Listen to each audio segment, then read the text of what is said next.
Hey everybody, Lars here. Time for our first review video for Unit 2. I'm actually shooting this on Thursday, the night you're taking the quiz, so you're finishing up Unit 1, but I'm getting ready for some Unit 2 stuff. So we're going to jump right into it. I prepared some code for us, and we're going to talk about strings, we're going to talk about lists, we're going to talk about a little bit of strangeness as far as using indexing, and then we're going to get out of here. I know I always say it. Hopefully this one's going to be short. I'm going to try to keep my promise. Okay, let's go look at some code. All right, I wrote up a little string program. Let me run it.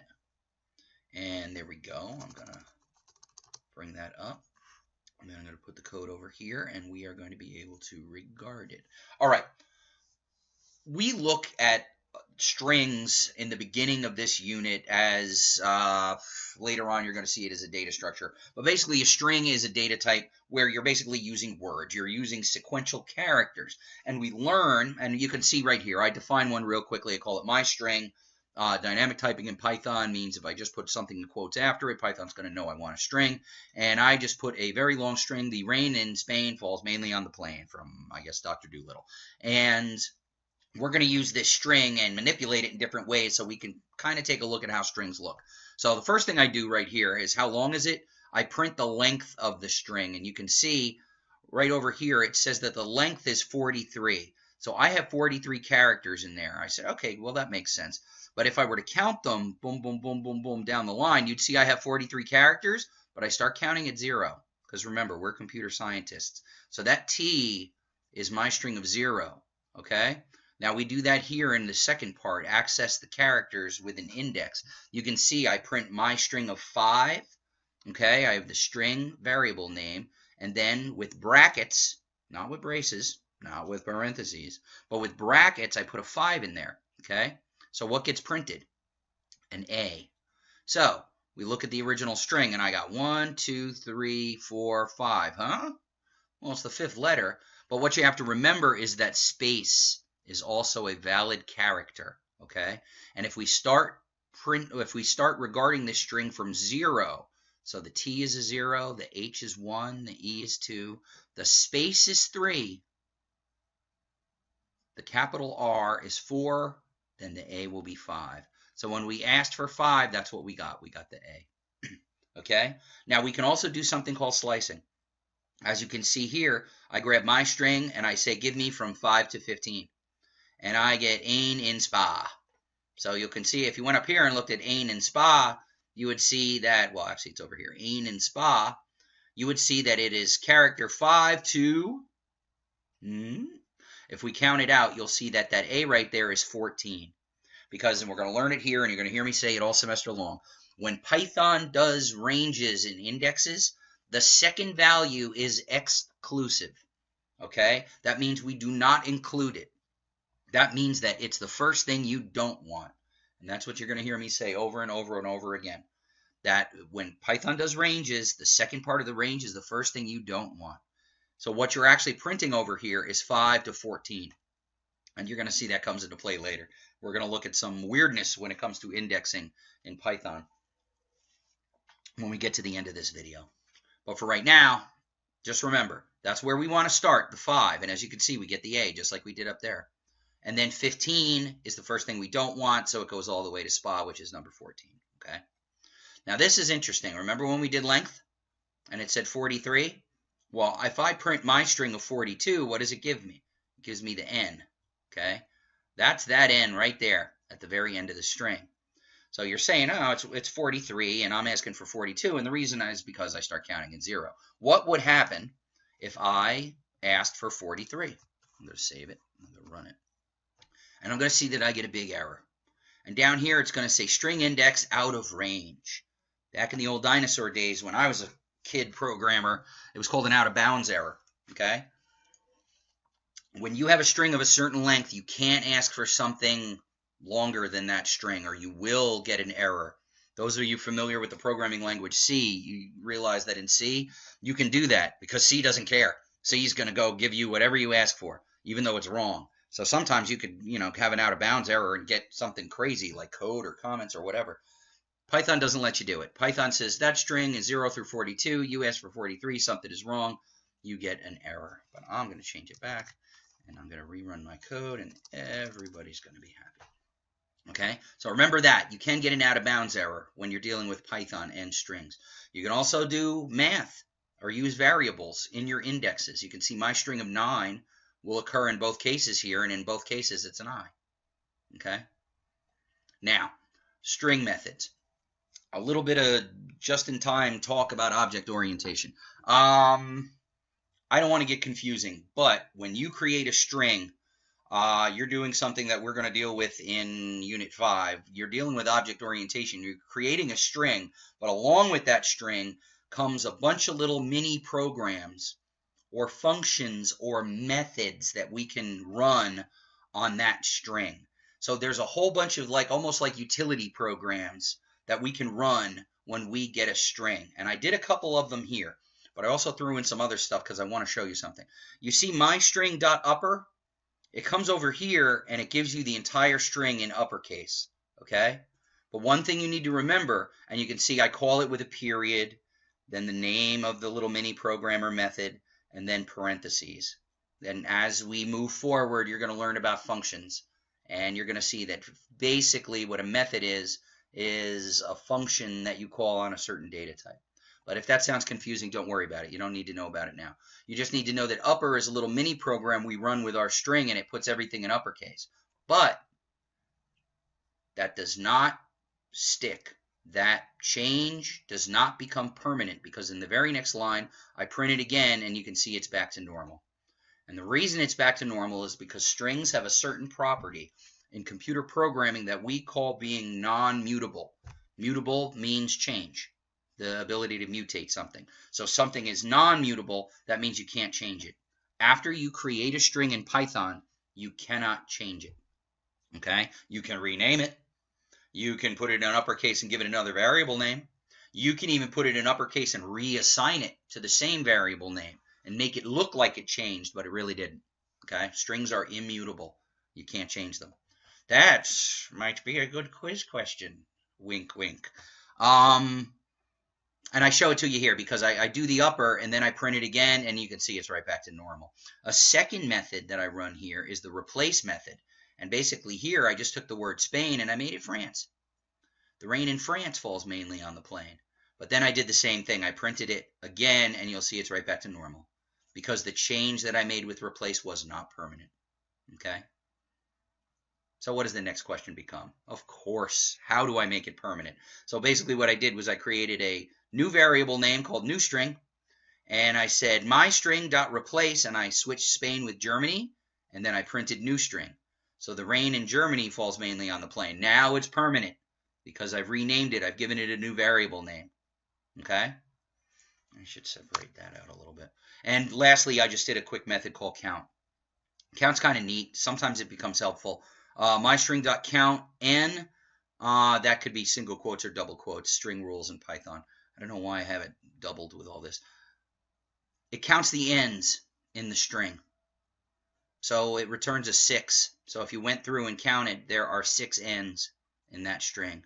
1, 2, 3, 4, 5, and a 6. Okay? Now you might say, I don't know why I'm going to do that. Well, maybe you could have some cryptography application or something like that where you might want to do that. You're building a frequency table. Where it comes into play for a dude like me who likes video games and does stuff with video games is sometimes I'll keep data in a string and I'll just go 000x, xx, 000. And at the end of the day, when I have a big long string, sometimes I want to count the x's. So I just run a count on it, and it'll give me all the x's. So that, that works out well for different things like that. Play around with the different methods. Play around with the different things that you can do with strings. Remember, strings are not mutable. Once they're created, you can't change them. You can run functions on them to find the length. You can index them so you can get different pieces of the string or individual characters out of a part of a string. Don't go out of bounds. You can do math or even use variables inside of your index, and there's a whole slew of string methods you could use. There's a whole bunch of other ones, and throughout this course, you're going to learn how to look them up online and be able to figure out all the different things you can do with strings, all right? All right, so that's pretty much And we're doing okay on time. That's pretty much the first third of the video. Let's zot that out. And then I'm going to come down here and comment that out. And then I'm going to go grab the second part that I want you to see. Because the second thing we're going to do, let's get rid of that for the time being, is lists. We are going to play around with some lists. So now if we run the code, no, I do not want to rename it. I want to go save, and I want to go that. There we go. So now we're going to look at this. So now I've got a little piece of code, and I'm going to start dealing with a list. And how I create a list, as you can see, is I grab a variable name, and I make it equal to open bracket, and then separated by a comma, the elements of my list. So like a string that just spells my name, with individual characters, I go L-A-R-S. Okay? And as you can see, when I print my list, it prints it out with the brackets, and it prints it out with those apostrophes, so it looks not like a string, but like it's a list, and it's put in a list. Now, like strings, I can also grab the second item and print it out. Now remember, we start counting at 0. So I'll go 1, I'll go 0, I'll go 1, I'll go 2. 2 should be an R, and it is. I print the second item 0, 1, 2, and it is an R. Okay?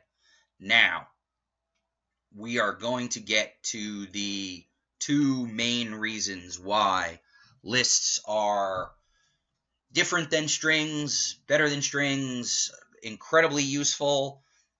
Somewhere in the slides, I think I call lists strings on steroids. Lists are like bookshelves. Anytime you need to save something, a list is going to be what you grab. Get used to using lists. Learn all of the methods that you can do with lists. They are absolutely fantastic. And this one little example shows you the two different things that we want to deal with. I'm going to go to my list of 2. Remember that R? And I'm going to change it to a 7.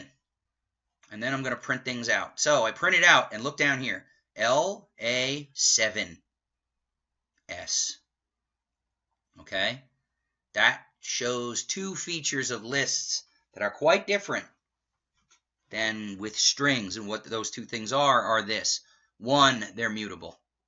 Okay? Lists are mutable. I can change them on the fly. If I tried to do my string 2 equals whatever, it would explode because strings are immutable. Oh, it's always something, huh? Calendar. Thanks a lot, Calendar. Thanks for blowing the integrity of this video. Now the whole thing's shot. Somebody else would go and do it all over again, but I'm not. Forget that nonsense. We're halfway through. I'm going to go start over again because the calendar decided to tell the world it was 9 o'clock at night. Ay, ay, ay. All right, I digress. Different types, mutable. I can change it. I can change items in a list from one thing to another, which is neat, and it comes in handy. But what's the second thing? Probably the more important thing later on.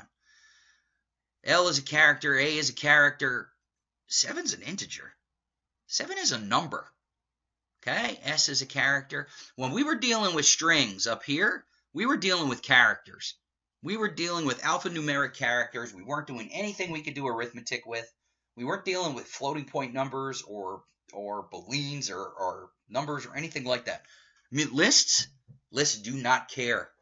Okay, you can mix and match different data types in a list, and it comes in handy, especially come Unit 5. Because when we learn about a little thing called object orientation, you're going to create objects with these little blueprints that you write called classes. And when you can do that, you can create a list of objects. And objects are like custom-made data types, and that is super helpful. Super helpful. Python doesn't care. Lists, you can mix and match your data types.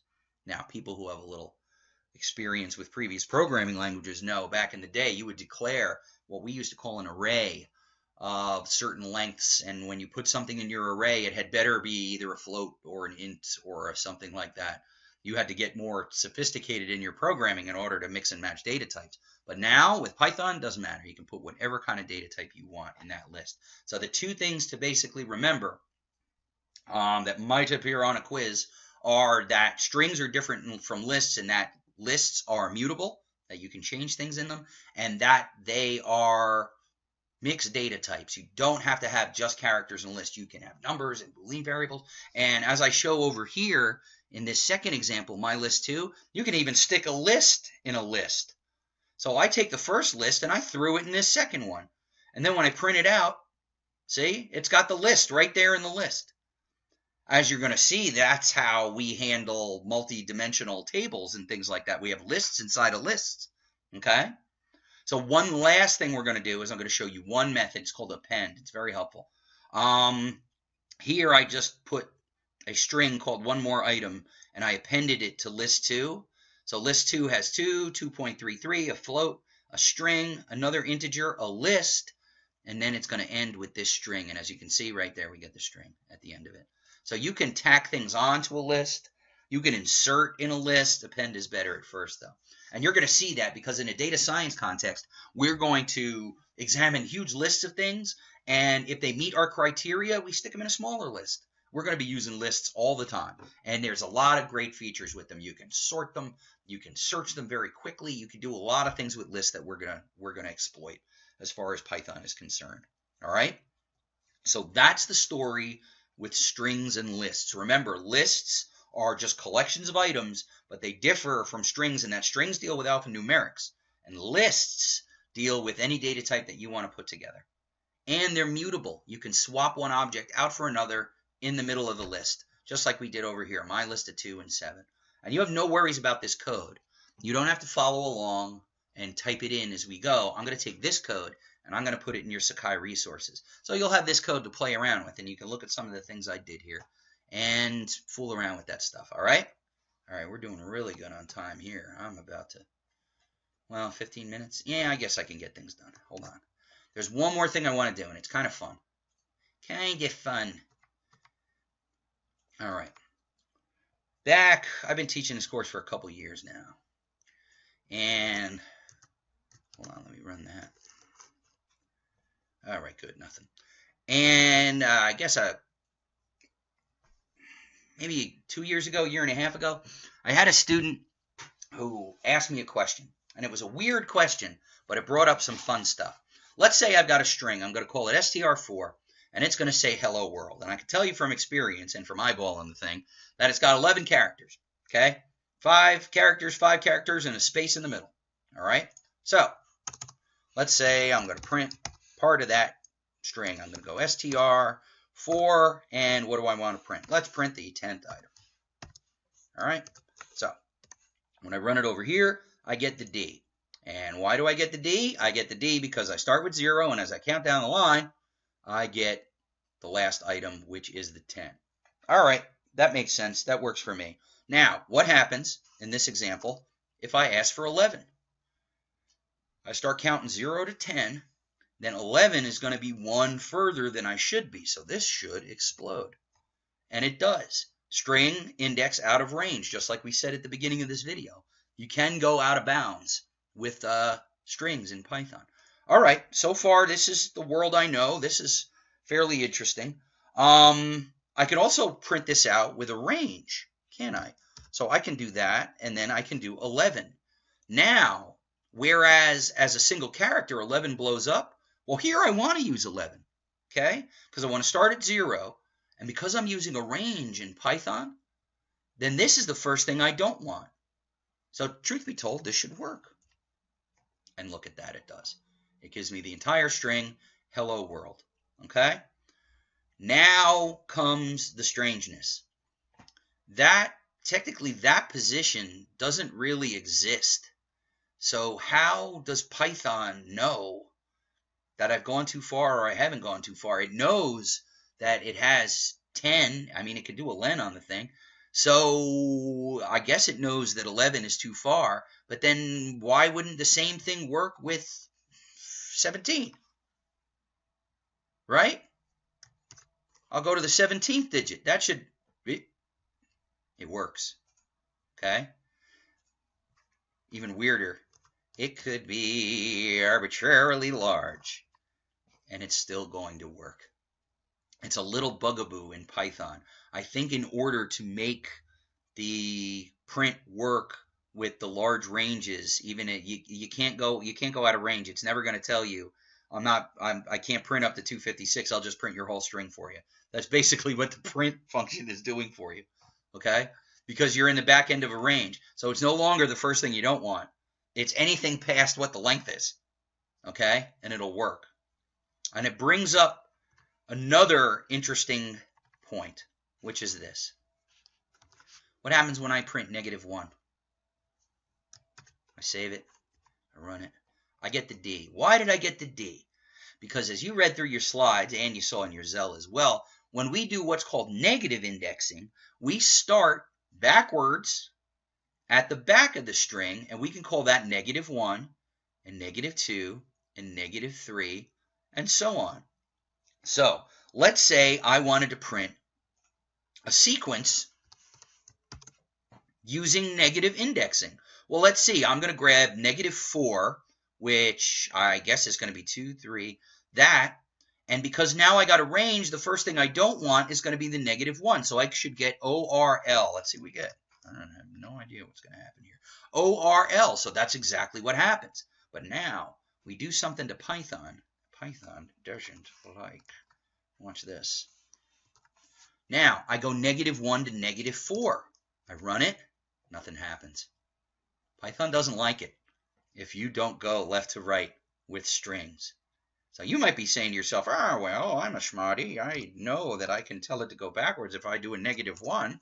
And then if I run it, I'll get a, there you go, DRL. You see that?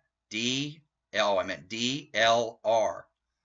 So now you're getting the 1, now you're getting the 4, but you had to tell it to go backwards. So we're indexing backwards and telling it to go backwards to start here and go 1, 2, 3 that way. It gets confusing, all right? So anyway, the student came up to me and decided they wanted to print out hello world, the whole string, using reverse indexing. So I said, okay, when they printed out, when they printed out -11, what do you get? You get the H, so you get the hello world. So then they said, okay, then I'll do this. I'll go -11 to -1. So they got hello world. It didn't end because you didn't get the D. So what the student then said is, okay, using this logic, what's the first thing I don't want? Because that's the end of your range. First thing you don't want is 0, right? Wrong. It blows up because Python with the indexing does not like you. It doesn't see the 0 as something hanging out over here. You started with a -1. It doesn't see the 0 as the next in the sequence. It's like 0's over here, and you're going backwards. It sees 0 as the H, and it sees -11 as the H. Okay? Only this is what you don't want, so it doesn't know what to do, and it blows up. Okay? So this student was said, if I wanted to use, reverse indexing and print this forwards, what would I do? And this is what I told them. You can do this to get everything up to the D, and then, watch me work.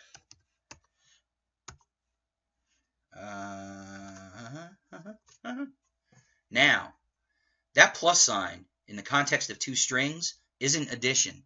It's called concatenation. In computer science, if you put two strings together, that's called concatenation. And in a string context, that's what that plus sign means. All right, forget all that nerdy language. Just you can use a plus sign to stick strings together. How's that grab you? That's a better way to put it. And then -1 works here to just get you to the L because it's -1 is the first thing you don't want, right? But here, it's what you want. It's not a range. It's literally -1. So what I'm going to do is I'm going to print out everything up to the L, and then I'm just going to tack the D on the end of it. Think it'll work? I do, and it does. Okay? So I guess the moral of this story is play around. Play around with all this stuff. See what you can do. See what you can't do. Test the limits. That's what we do in programming. That's how we learn how to program. We basically start putting things together and say, hey, does this work? Hey, does this work? And we start trying things out, all right? There's a lot of weird different things you can do with ranges, and there's a lot of weird different things that the print function acts like as far as that unlimited range and different stuff like that. So please, that's how you learn. This is how we learn. Tinker. Tinker, tinker, tinker, tinker. Uh-oh, I see that clock. I'm going to go long. All right, we are going to get a true, honest to goodness, grand finale here, I think. All right, save it and run it. Woohoo! Look at that. All right, we got all our string stuff, and then we got all of our list stuff. And then I print hello world, which was the last creepy string thing we did. Yeah, and we printed it backwards. Very nice. Yeah, I'm putting all this code up on the web, so you got no worries about that. All right. All right, then I'm going to get out of here. Announcements. You'll probably be getting this video over the weekend, and it's also the first weekend after a unit ended, so you're probably not doing a whole bunch of stuff. So enjoy yourself, enjoy the Super Bowl, have a little bit of fun. But Unit 2 is beginning. It's only a 2-week unit. It's going to sneak up on you. I think the last day is February 16th, so it's going to sneak up on you pretty quick. So make sure you read the slides, you read the Zell, you wait a day or two, you watch this video. Then I'm going to get you a second video and then a third video. As you're going to see, we're going to play around with a website called Project Euler, and we're going to do a program from that with our third review video this week. But I promise I'm going to do my level best to get you all the resources by Thursday, February 9th. That way you'll have your readings, you'll have your book chapters, you'll have your videos, you will have a TED Talk to watch and comment on this week for your forum post, and I'll get you your assignments by then. So there's a lot. I got a week to do it. I got to get working. I got to get busy. And make sure you have everything you need to learn Python the right way. So this is the first video, and then, I'll get you the second video in a couple of days. Unit 1, you guys are taking the quiz right now. I'm shooting this on Thursday night. So from what I can see so far, everybody's doing great. Everybody got their bios into the forum, so everybody got their 5 points for the discussion. The questions I've seen have been smart questions. Everything seems to be rolling along. I'm going to learn a lot more after we get the quizzes and the assignments. I think this weekend, hopefully, Hans is going to grade the assignments, and then we'll set up the grade book. We don't make a lot of big promises as to when you get your unit grades. What we do try to promise is that you will get your unit grade before the end of the next unit. So we'll try and get you your Unit 1 grades before the end of Unit 2. I usually send everyone an individual email with their unit grades, and you'll see how my grade book works because I put things in different slots and boom, boom, boom. So you'll be getting that. So far, from what I'm seeing, everybody's doing really well, all right? Also, about a week's time, I'm probably going to get you an info sheet on the midterm project. You'll have a month to do it, so you have no worries. You're going to have a lot of time, and everything's going to be all right, okay? So keep chugging along. You're going to like Unit 2's fine. Unit 2, concentrate on it. You're going to get the Project Euler. But at the end of Unit 2, you have loops. So you'll have the ability to actually solve some problems now. So that gets fun. That's why I give people the Project Euler site so they can go do some problem solving and do some stuff. All right? All right. I don't want to run over. So I'm going to get out of here. Read the slides. Enjoy the Super Bowl. Enjoy the weekend. And video 2 is going to come out soon. All right? All right, good. I'll see you guys later. Bye-bye.